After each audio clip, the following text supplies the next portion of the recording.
All right, so welcome everyone to our webinar this afternoon. Today's webinar is focused on Indigenous foods and farmers, hosted by our wonderful guest speakers. They'll be sharing their experience in the STEM field of environmental science. So we're really looking forward to hearing their background and their experience to their career journey to their position where they are today. But before we get into our wonderful questions with our guest speakers, just want to share our quick agenda of what our webinar will look like. So we'll do some brief introductions of our team of AISES Student Success, and then we'll kind of shift over into introductions of our guest speakers. And then we will go into our interview questions, leading into some brief AISES announcements, and then concluding with our gift card drawing. So that is generally what our webinar will look like this afternoon. Quick intro of our student success team. We have our director, Dr. Johnny Pula. He is a director of student success team. He oversees a lot of scholarship support, internships, as well as college and career readiness material. He's one of our leading persons in helping to strengthen the message of students joining the STEM field. Along that, we have our program officer, Taylor Kingsbury. She is our scholarship liaison. She helps a lot with outreach on scholarships and internships. Definitely reach out to her if you have any questions regarding scholarships, applications. It can even be travel scholarships and internships as well. She'll be happy to answer any questions around any of that support. And then myself, my name is Monique Harvey. I'm the Student Success Program Coordinator with AISES. So definitely feel free to reach out to me. I go assist with Taylor and Johnny on a lot of our projects related to student success. So please feel free to reach out to any one of us regarding our webinars or any college readiness materials, scholarships, internships, anything related to that. So that is our student success team. A quick overview of our webinar this afternoon. So we have been hosting a lot of college and career readiness webinars since January. Our career readiness webinars have been hosted on the third Thursday of each month, coordinating with around the time zones in your area. We try our best to host it around the lunch hour, so typically 1 p.m. Central, 12 p.m. Mountain Standard Daylight Time. So we try to make sure you join us during our lunch hour. So please feel free to share with your friends and family to join us in the lunch hour period. We have really great guest speakers to share their experience in the STEM field. So all of our webinars have been recorded since January. So please feel free to refer back to our past webinar recordings on our Student Success website. We have them all uploaded to our website. If you'd like to view any of our past webinar recordings, please feel free to do so. And if you have any questions for our guest speakers on those webinars, please feel free to reach out to me and I'll be happy to connect you all with them to share your questions with them. And then at the concluding end of our webinar, we always have a gift card drawing of a $25 Visa gift card. So please stay tuned for that drawing and we will be sharing more information about how we can distribute that gift card once we have the conclusion of our webinar. And as always, during the webinar, please feel free to type in the chat if you have any questions for our wonderful guest speakers. The chat is open to all, and you're also welcome to unmute yourself to ask them a question as well. So they can definitely address your question during the webinar as well. So that is pretty much the logistics of our overview of the webinar. So right now I will go ahead and shift over to the introduction of our guest speakers. Today our topic is on Indigenous foods and farmers. So please feel free to kind of draw up your questions now or anything related to our guest speakers today. They'll be sharing their experience in their STEM field in environmental science. So, it looks like we have a hand up. So yeah, Danielle, if you want to go ahead and unmute yourself. May I please ask for the chat to be enabled? Oh, yes. Yeah. Thank you so much. Yeah. Give me 1 second. My heart and career are in this, so I'm going to take this advantage opportunity. So I would love to be able to communicate. Thank you. Of course. Yeah. No, thank you for that. Thank you. Awesome. Okay. It should be available now.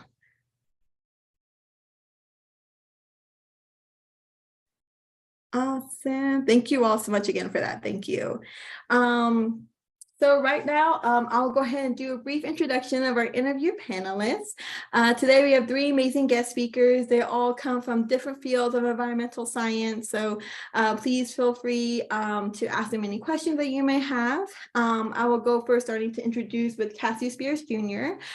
He is a state resource conservation conservationist. He has a very extensive experience in environmental science, so I'll definitely give him the floor to introduce himself, and then we'll go along the list on the PowerPoint as our speakers introduce themselves. So, Kathy?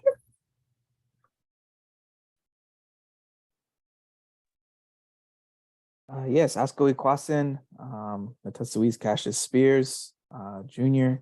I am a citizen of the Narragansett Indian tribe, located here in my homelands in Rhode Island. Professionally, I am a state resource conservationist for an agency known as the Natural Resource Conservation Service under USDA.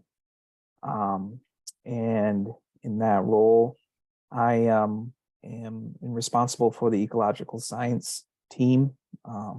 So I'll be dealing with all the technical standards and ecological provisions that are associated with NRCS and the conservation programs that we deliver. I thank you all for this opportunity to talk, and yeah, I'm sure I'll share more about myself. Awesome. Thanks, Cassius.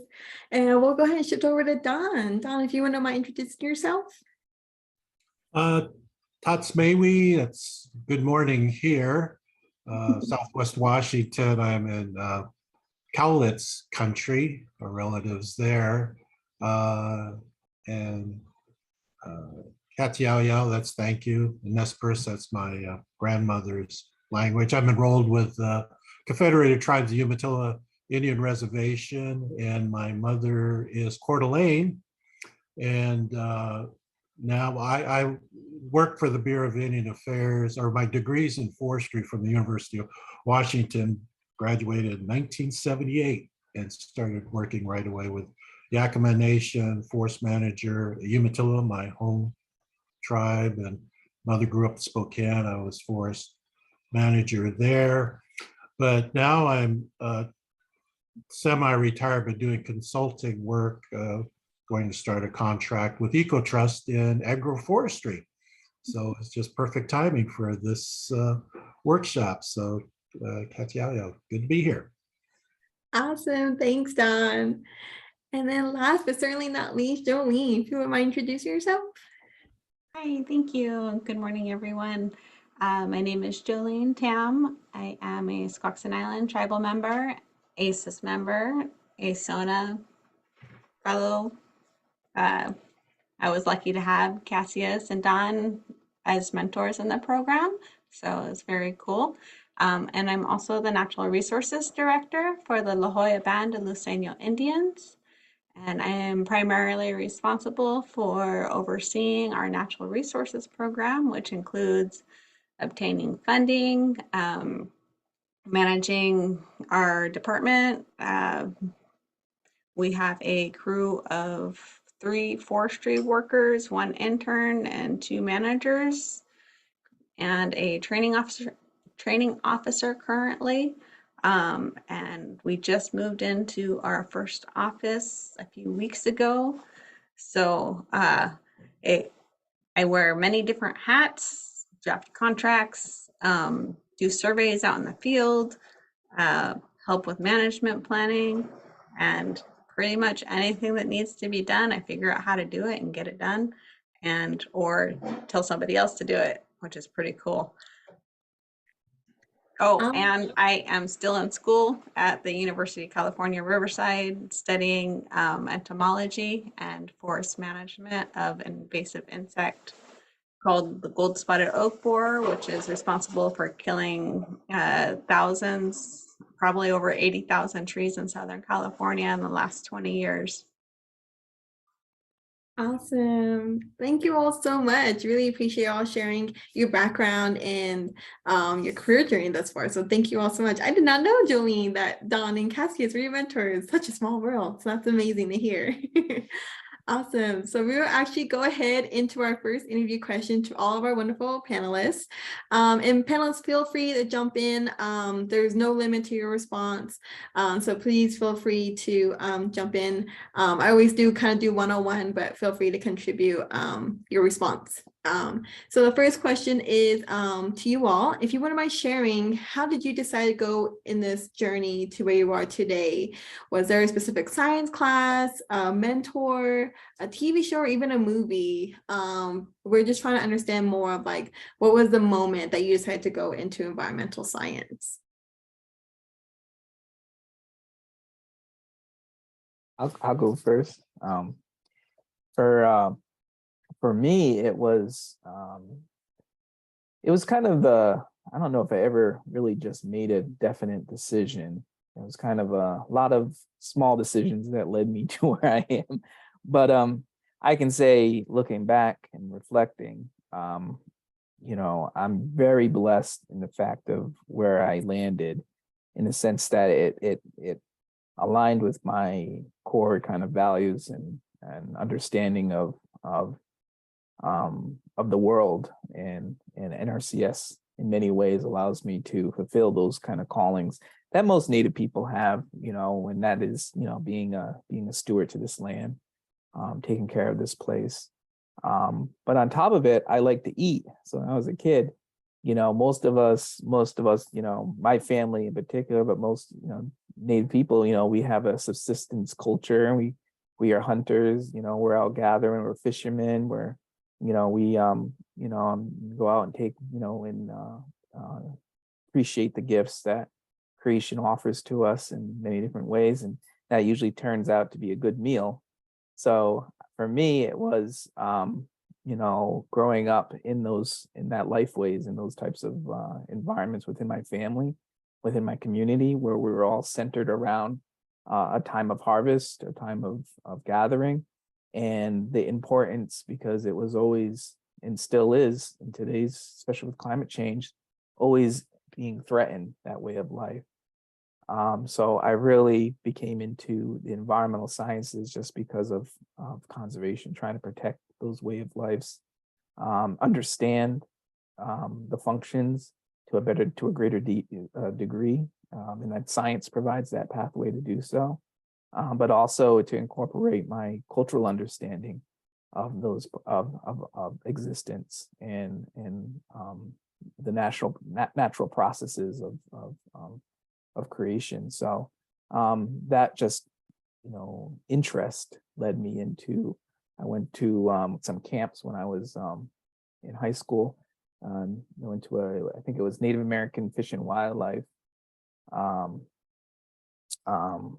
camp that they offered, and it was a good program, and I got to go and visit different parts of different reservations, different communities, and kind of partake in their understanding, as well as like having a summer programs that really kind of got me into the STEM field. And then from there, just went into college, and environmental science and management was my focus, and that led me into, I was hired right out of as a student through, back then it used to be called SCEP program with the federal government. And that was a program that's kind of similar to Pathways, which we have today. But it was a guaranteed placement and hire. And I was fortunate enough to work for my tribe before then. While I was a student, actually, I had an internship. But then the NRCS reached out to the tribe, was looking for people just looking for students who would be interested in that program. And I applied, and now, after what I got, 13 years now of working for NRCS in my home, in the place that my tribe's, Aboriginal territory extends to, is really, it's really good and rewarding for me, because I get to do those things that I thought about as a child, get to conserve our environment, not just for tribal people, but for all people. So yeah, that's how I made that decision. Awesome. Thanks, Cassius. Don, Jolene, would you like to add anything? Sure. Yeah, my path was very meanderish. So as a child, I wanted to be a photographer, and I wanted to capture the beauty that I seen everywhere, but I wasn't very good at it. So when I decided to go to community college, I seen a class, environmental science, and I was like, yes, this is perfect. So I took a series of environmental science classes, dealing with hazardous materials and all sorts of things. And I loved it. But then life happened. I had kids, started working, on my own, no time, no money for school. So 20 years later, a series of catastrophic events landed me without a source of employment. I could no longer wait tables due to carpal tunnel and all sorts of pain issues. So friends suggested I go back to school. So I went back to school. Then I'm like, wait, I need more money. So I actually applied for the Cobell Scholarship. I had no idea who Eloise Cobell was. And through the application process and learning about her and her dedication and commitment to her community and to righting those wrongs and that tireless effort, it was really beautiful and inspirational. And in the application, they asked you, how are you a leader in your community? And I'm like, well, I'm not really a leader. I'm a mom. I volunteered at 2 events in the past 10 years. And I go to community events. I went to a community parade one year. But other than that, I really wasn't involved, So I was awarded the Cobell Scholarship because I was inspired by Eloise and another man who had dedicated his whole life. Even though people didn't believe him. His name was Paco Torres. He wanted to figure out how the heart worked, but he left academia, and people used to throw tomatoes at him because they thought he was full of nonsense. But he lived his whole life, and then people started to take notice of him. And the day he was recognized in his own country in Spain, he had a heart attack and died in a hotel full of heart surgeons. So there's like these incredible people that have this commitment, and that just really inspired me. And that's what I wrote in the application. And so I was awarded this application, and months go by, and then that the community parade happens again. And I told my kids I'd take them, but I woke up and I was so tired. I didn't want to go. I just wanted to sleep in. But I remembered that I had wrote that I took part in the community. And so I got out of bed and I went to that parade, and I met the former chairwoman of the La Jolla Band, and she told me about their insect problem. And I said, that's really interesting. I would like to learn more and volunteer. And from there, it just cascaded into learning and volunteering and developing a program and getting funding and this whole cycle and getting everything we need done to implement cultural and prescribed burning. It was like a can of worms opened up, and I've been waiting my whole life to do this because everything makes sense now, and it's so easy, even though I'm really tired. But yeah, that's how I got here. Awesome. Thanks, Jolene. And Don, would you like to add anything further? Yeah, thank you. I guess my career started maybe when I was 2 years old. And our family always went to the huckleberry fields. We spent 2 weeks at the Gifford Pinchot National Forest has up in between Mount Adams and Mount St. Helens, Yakima Nation. There was a handshake agreement, and there was a set-aside area just for tribal members. And my parents and family members from Umatilla and Nez Perce, it was kind of a great, anyway, started there 2 years old. And I remember as a 5-year-old, my first sweat lodge, they had ceremonies up there in the mountains. And I just really enjoyed that part of it, the huckleberries, and even thinking about the science of that back then. And I grew up in Seattle area. My parents went to boarding school, and my dad worked at Boeing, or he was a World War II interpreter and stayed on in Seattle. I always wondered, why were we in Seattle? All my other relatives. This is back when there was only 30% of the tribal members lived in the city back in the 50s, but 1950s. But now 70% live in the cities. It's completely flipped. So there really wasn't any mentors, or there was some family members that would stop by and visit. But in high school, there was this telephone repairman that I knew, and he said, I really enjoy my life because I could work outside when it's nice and beautiful, and I could work indoors when it's rainy. He was the supervisor. He says, since I'm the boss, I could work indoors when it's, living in Seattle where we grew up, it was always rainy. I said, wow, that sounds like the perfect job. Where can I get a job like that, working outside and working indoors? And it was forestry, except I got a D in geometry in high school. I always say, oh, I could never work outside or be a forester, but and then University of Washington was back, this 1971, 72, 70. I started 50 years ago at University of Washington, 1972, 51 years ago. But the program there, they were recruiting minorities, equal opportunity program at University of Washington, and they offered remedial courses. To this day, I remember Eric Halsey was the name of the math professor, and he was the one who I said, in a sense, taught that I was a visual learner. That it's hard for me to this day.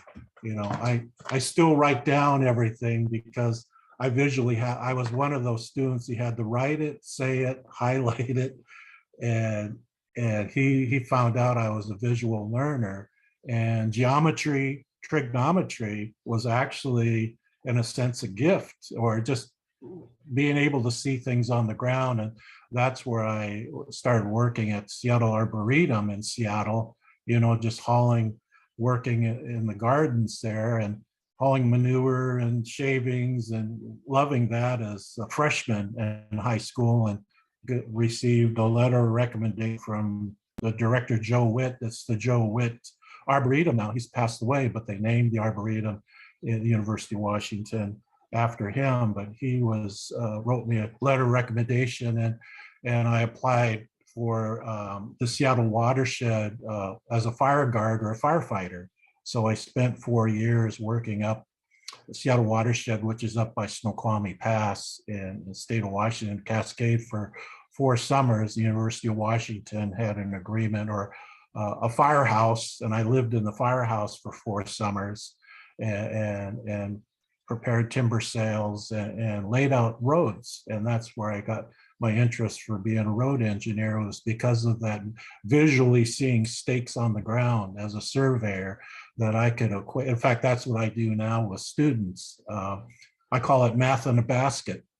I take huckleberry basket just from when I was a kid and show them the geometry of a huckleberry basket, and then we go out and do math in a football field. I actually have was a soccer coach, and I have all these little soccer cones out there, and I use these soccer cones so the students can actually visualize what occurred. We build a corral, a make-believe horse corral out there, and use geometry. So, and then I start off with a basket. But and I've been a member of ACE. Of course, when I was going to school, it was before 93-638, 1975 Indian Education Act. There wasn't that, but I funded myself through being a firefighter in the summertime. But I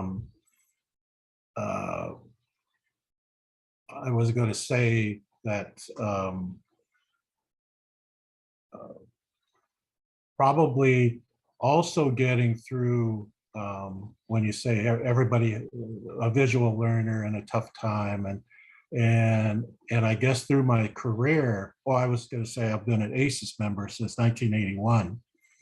And actually a founding member, our professional chapter here in Lower Columbia, Willamette River chapter has been existing since 1995. And so But one of the things of getting through tough times, or how do you, whatever it is, for me anyway, even asking my parents, both my parents, my father lived to be 93 and my mother 90, and one of their secrets of life of getting through tough times with music, that was some things of when I need to get pumped up, or I need to go outside, take a walk or exercise, you need to have that go-to music. Or I always tell people, remember, well, if your mother, what was your mother's favorite song, type of thing. And I'll ask people that. And Shine on Harvest Moon was my mother's favorite song, or whenever she was working or picking berries, that was work. They always had a song they were always singing when they were in the berry field too. So that's something for some advice for students, or when the chips are down, remember your favorite song, and that'll get you through. Awesome. Thank you all so much. Such beautiful, colorful storytelling about first jobs as a young kid, exploring, and all the way to scholarship and everything that entails to continue that motivation and inspiration of pursuing environmental science. So thank you all so much for sharing your experience.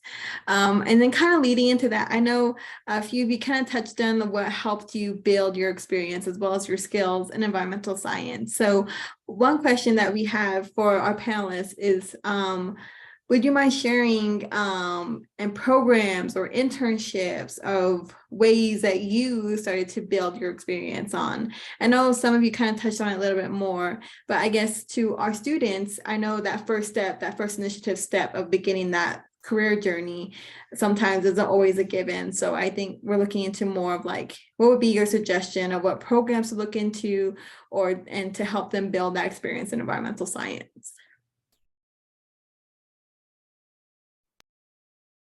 I definitely think that internships are phenomenal.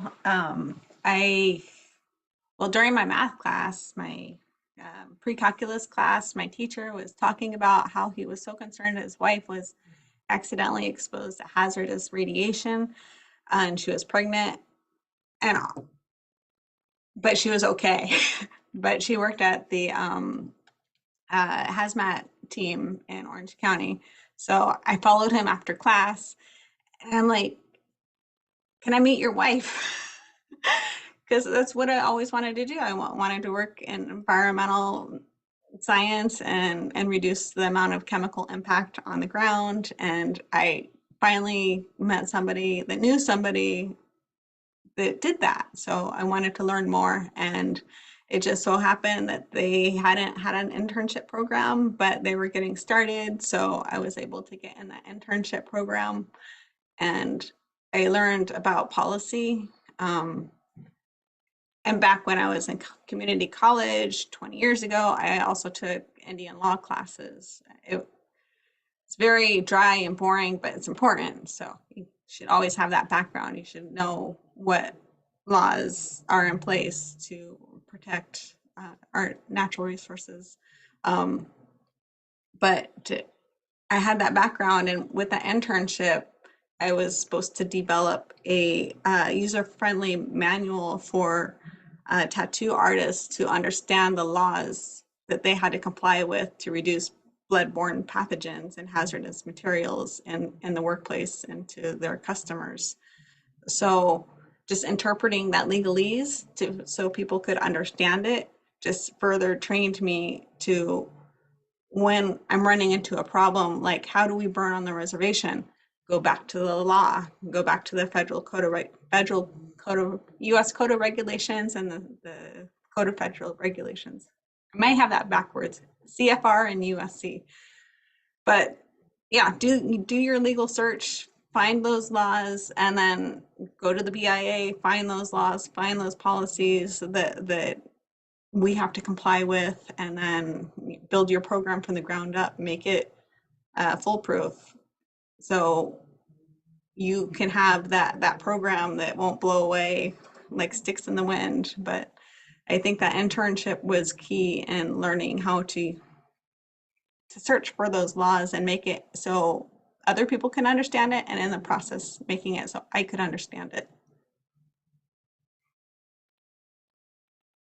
And bug people, bug them a lot. Like it. I like it. Awesome. Don, Cassius, anything else to add about how you prepared yourself in your career field?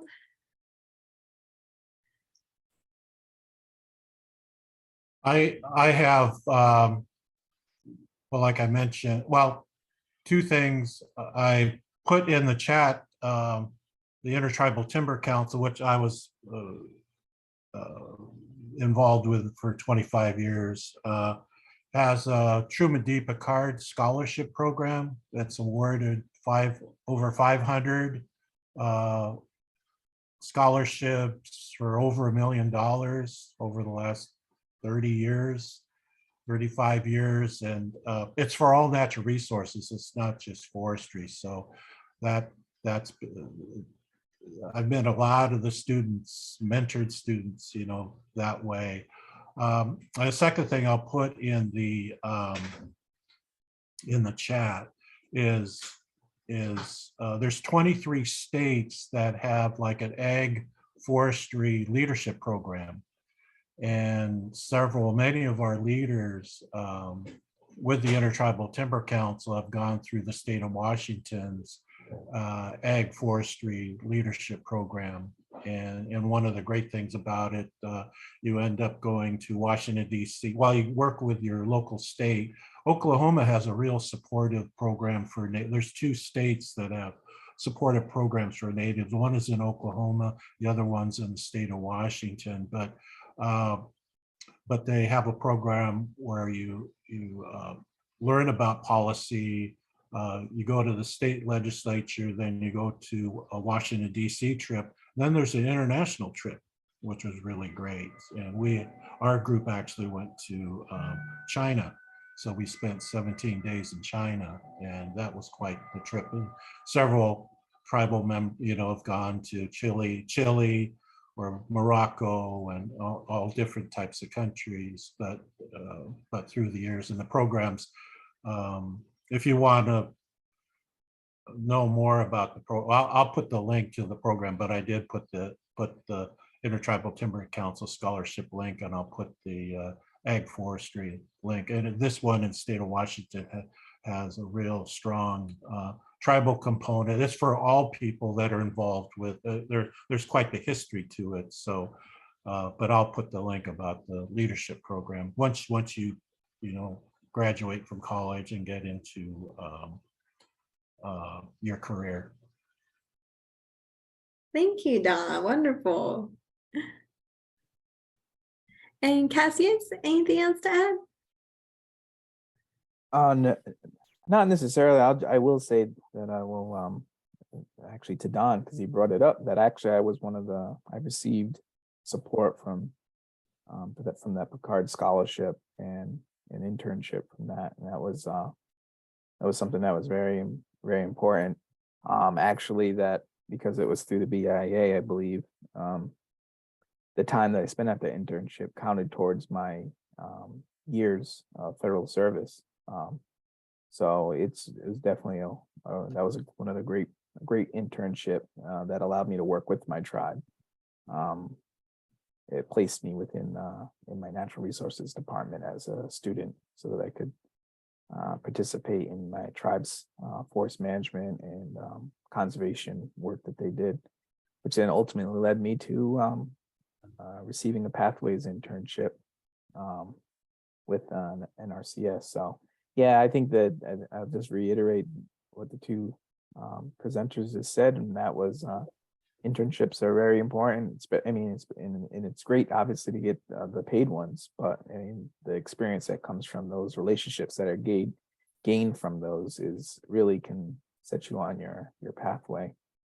So when there's opportunities, I say do the best to take them, because you never know where they're going to lead. Awesome. Thanks, you all. Thanks. Yeah, I know a lot of our students, when they're starting a career path, they're looking to build on that experience. And of course, through interview, they're always asking like, oh, what did you start so far? What have you begun? So definitely starting foot on internships is definitely a great way to begin that pathway and building on that experience and skill. So thank you all.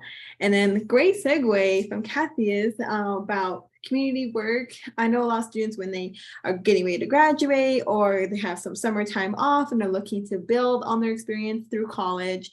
If you wouldn't mind sharing like how your job is tied to your community and what connections does your job have with your tribal community, and then maybe some suggestions to students of where they can start in giving back to their community. Because I know a lot of students, when they pursue college, they want to get an end result going back to the community and giving back. So what would generally be you all's suggestion of where they could start with that?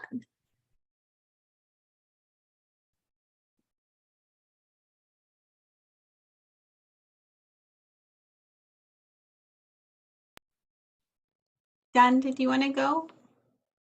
Oh, I'll go ahead. Well, I guess I went home. I guess when I graduated from college in 1978, I worked with. I was fortunate to work with the Yakima Nation. I played with the Yakima kids when I was in the Huckleberry Fields, and lo and behold, I met a lot of them back when I graduated from college and worked at Yakima for 6 years. Then went actually home. I found an opportunity to be forest manager at Umatilla, and there was opportunities and challenges. I guess that's the thing that you see is, and then also returning home where my mother grew up in the Spokane. You do get people. I mean, if you have a good job going back to the res, one tribal member called me Bill Gates. I was a manager and I had Bill Gates, a kind of label. But that's where I think, the people, that's where you call it community love. That there was an elder. I had a council, I had the Latis at Spokane. There was a Latis in the tribal council, and I had this joint meeting. I felt like a referee. In the middle of the Latis versus the tribal council, and this elder, Lillian Flett is her name, and that way she's passed away, but she saw me after that meeting, and I was kind of doing one of these manager things. What am I going to do? Where I needed a good song. And I remember her coming up to me and she says, well, remember one thing, when you're in that council room, you got your manager coat on, but when you're outside here, take your manager coat off. You're one of the community, your community loves you. And you always think about love is kind of a personal thing, but that was one of the gifts I received of working both at Umatilla and at Spokane, where my father and mother grew up, was you understand that big electron of love, of thousands of years. And that's the type of thing that I was gifted with, and our daughters too. That our daughters got that. We have 3 daughters. One was born in Walla Walla there when I was at Umatilla, and 2 are up at Spokane. So each of our daughters talk about how grandma's tribes differ from grandpa's tribe. So when our kids were young, and we've taken them up to the Huckleberry Fields too, and our one daughter has gone back. She's the Umatilla tribe's first medical doctor, and graduated medical school and residency up in Seattle, and now she's a physician with the Puyallup tribe, and a faculty member at University of Washington now. So it's not just ourselves, but you hope your children give back to the tribal community. And we have a daughter who's a horse trainer, and a daughter that's in gardening. And so it's not just yourself, but you hope your children and grandchildren, now that I'm going to be a grandpa, that you hope that could be. But yeah, if besides your own community, if you do end up working in an urban center, is find your Native Urban Center here in Portland, the Native American Youth Association, and there's like 24 different tribal organizations in the Portland area. Is find one of those organizations that support tribal people, since 70% of the tribal people live in the urban areas. It's that, and then use whatever your agricultural profession is. How do you know, advise students that are there, like any Colville, Yakima, Umatilla, Nez Perce, I say, hey, there's jobs, you know, and Eastern Washington, Eastern Oregon. You can connect back with your tribe and try to get to create, I call it a trail of cheers. You know, return your students back from the city back to their tribal land. So that's what I tell students now is try to get back with your community and find a way to connect with, even reading your local tribal newspaper is one way to connect back with your tribe. So that's a lot of things anyway. Awesome. Thanks, John. Jolene, Cassius. Sure, yeah. Tonight at 6 p.m. we're having a community meeting to review the forest and fire management plans to try to get the community support. We've written a process on obtaining pile burning permits. It's something that they've been asking for with a forest management plan, where we've gone back and forth a little bit about the wood cutting permits. We need the community's backing to support our programs, or else I get some flack for cutting down trees, which people don't think we're sick, but we're primarily cutting down trees to ensure safety, because they're dying and people are around them all the time in high traffic areas. So anytime the limb looks like it's, you know, getting more fungus on it, we cut it. When the crown starts thinning, we cut them down. But we're cutting down so many trees because so many are being killed. It really upsets a lot of people, and it's upsetting to see myself. We've lost 50% forest canopy in some areas, but we're trying to reintegrate fire into the landscape, and that makes smoke, and people have asthma and they're scared. A lot of people lost their homes in the recent fires. We need the community support, and so we need more community meetings. This is only our second one, but hopefully we can go forward and involve the community. And then on the second note, my tribe is from Washington State. My mom was adopted. I really didn't grow up in the tribal community, but when I started volunteering here, it was like it was my home. They're like, "You're a Native woman and we support you." And I was like, wow, I haven't done anything yet. So I would just recommend reaching out to your local tribes and asking to volunteer, and just being around people that know how to talk to other people. You learn from listening to them, and it's great to watch how to interact with professional people, because I never knew. I worked in a restaurant all my life. I was like in shock the first time I worked in an office at the internship. So just give yourself more opportunities and reach out to your communities. Thank you, Jolene. And then Cassius, any last words? Yeah, I'll just say that, you know, I've been very blessed to be able to, you know, live right in my community and work in my community.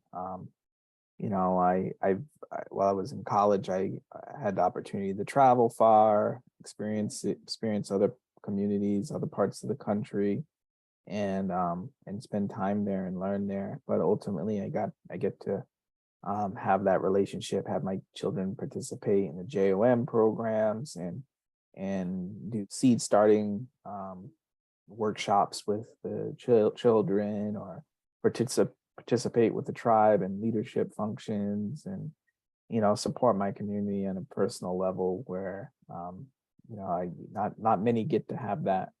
But I will put a plug in for NRCS, because it's one of those things that when you work within a federal agency, some are better than others. And I think NRCS is in USDA is better, and that could be biased, but NRCS is definitely better in some ways of hearing. They consider employees family, and they consider the health and wellness of their employees. So some of the things I've had conversations all the way up to high levels within the agency about what it means to be local, be within your community, and have those opportunities for jobs, especially from the federal government having trust responsibility and obligation to for tribes. So this for them to offer opportunities, I think is important. And it's important for tribal people to be a part of these agencies that make decisions, and to be a part of those decisions. Those decision-making opportunities. I will say for NRCS, the plug I'll make is that NRCS has field offices in every state, several in each state, different. So they're in rural, they're in urban centers, they're all across Turtle Island. So if you looking for a job at NRCS, I do recommend that, because your tribe has a center not too far away, and it's a federal position with federal rates, so that really does help based on local economies and stuff. So if you can, and then the only thing that I brought to the attention of USDA was, and NRCS particularly, was that there's a culture that you have to move around in order to move yourself up in the agency.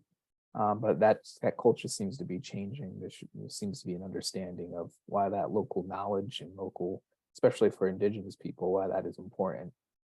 So there's a lot of movement towards Indigenous stewardship practices and methods, and conservation work, and Indigenous knowledge being applied not just in our conservation practices, but across all disciplines within the agency. So yeah, there's, folks are interested in NRCS, you can always, reach out to me. I can tell you more about what types of positions, but it's right, it can be foresters, biologists, soil scientists, it can be business, management type positions. It can be, a general title, which is like a jack of all trades, soil conservationist, planners. I mean, it can be GIS specialists, economists, archaeologists. So there's a lot of different areas that our agency, positions that our agency has. Awesome. Thank you so much, Cassius and Don. And Jolene had to jump off. She had a prior engagement right after this. So I definitely want to extend the time and gratitude to our wonderful panelists. Thank you so much for sharing your lunch hour with us and our students. We really appreciate it. So I would open up to a question and answer segment right now, but since we are crunched on time, I will be sharing this recording with our audience as well as our panelists' email address if you have any additional follow-up questions for them, a result to like the resources they shared or experiences they shared with us, and more information about building that experience and skills. So thank you so much. Again, I'll be saying the contact information, so please stand by for that. But I believe this concludes our interview panelists with Don and Cassius and Jolene. So thank you all again so much. Right now, we'll go ahead and go into sharing a few announcements from AISES. Can everybody see my screen okay? Yep. Awesome. Thanks, Don. All right. So as we know, this is a career readiness webinar as a result to supporting our students, and the month of May is a result of graduation. So we definitely want to expand the opportunity to students that AISES does host a job board posting. We have a lot of jobs that post some opening positions all the way from computer science to environmental science and beyond. So definitely please feel free to check out that website. We try to keep it up to date as much as possible, but of course there's Indeed and LinkedIn, but now you have AISES jobs to help you out as well. So please feel free to check that out. And another announcement we like to share is if you are looking for additional funding for next academic year, our AISES scholarship application is about to close. There is about 5.5 weeks left before the application deadline. So please, please, please start those applications, share with your cousins, your families, your friends. If they are pursuing a STEM field degree, please remind them that AISES applications are still open, but will be closing on May 31st. Of course, there are 2 letter references required with your scholarship application. That deadline is on June 7th. A week after the scholarship application is due. So those are just some friendly reminders we want to share with our scholars to remember that the deadline is just right around the corner, and we hope they can submit those applications as soon as possible. The next announcement is we are narrowing down our last few webinars for the spring semester. So our next career webinar will be on Thursday, May 18th. That will be our last career webinar. We have future panelists joining us to talk about art and science career exploration. So they'll be again sharing their journey in STEM. So we are looking forward to having them join us. More information of that webinar will be shared shortly. And then next week, we have our college webinar, Readiness, with our scholarship program officer, Taylor Kingsbury. She'll be sharing the step process of the portal for our scholarship applications. So she'll be doing a step-by-step process of what to do if you're a first-time applier, or if you just want a general overview of what the portal looks like to submit your application. That will be hosted next week on Thursday. So again, more information will definitely be shared by that today as well. So those are just a few announcements we want to share with everybody. And now we will go into our drawing to conclude our webinar. And our lucky winner for our webinar this afternoon is Daniela James, excuse me. Daniela, are you still here with us? Yay, awesome. So Daniela, yeah, congratulations. You're our winner this afternoon for the gift card drawing. If you don't mind, Daniela, if you wouldn't mind just taking jot of my email address and send me a quick email to say that you're a winner of our gift card, and I'll be following up with you of how we can send that gift card over to you. So congratulations again.